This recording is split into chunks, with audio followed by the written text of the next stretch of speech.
Case bianche, in odori di multa, spalcudati la costa chici e chindi, un disuai la natura ha lampato mani di patrone, e l'umari arrumba dilica la risacca, l'assendi alla ricci, l'usono gredi do tempo, chi lento gola, teuli intaccati, dallo sole caldo dello stio, e di arru poi dagli dolci scurriati di lumastrali, una all'altra s'arrumbano pari pari, e lo hanno tintato di notare da sorte che a passi lenti appresta. Cancari antichi che di rosalamastro nani rosaori tunchiano il deseri di ento e di tempesta, culando e torna sfidiato di fragili pultitti, liberi, oramai sciolti dai ogni avvarriare,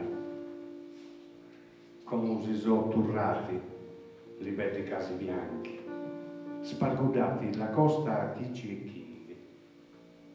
Avali un di vera multa, il custeri franchi va a casi noi, ma non so bianchi.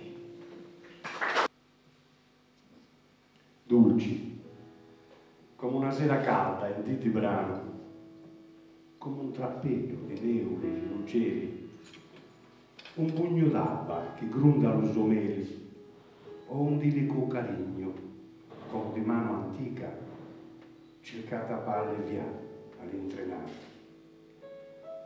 Dolci, come una vaca primaticcia, come un sonetto tristo che annoa allo spasimo d'un cuore, un sospiro seduto all'amore in un'agnata, o l'onda che affagna con un bacio leggero la rena cercando l'abbandono.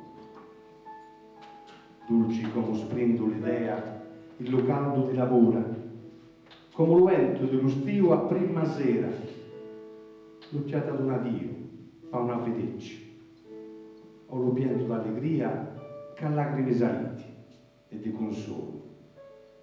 Così sei tu, dolci, come la tua cara che lassa la tratta conosciuta chi non ti passa, come che socchi nieti, canilli, pinnoli, lazza pericolosa di nome palcusso, e la ninnia dolci di nome castigo.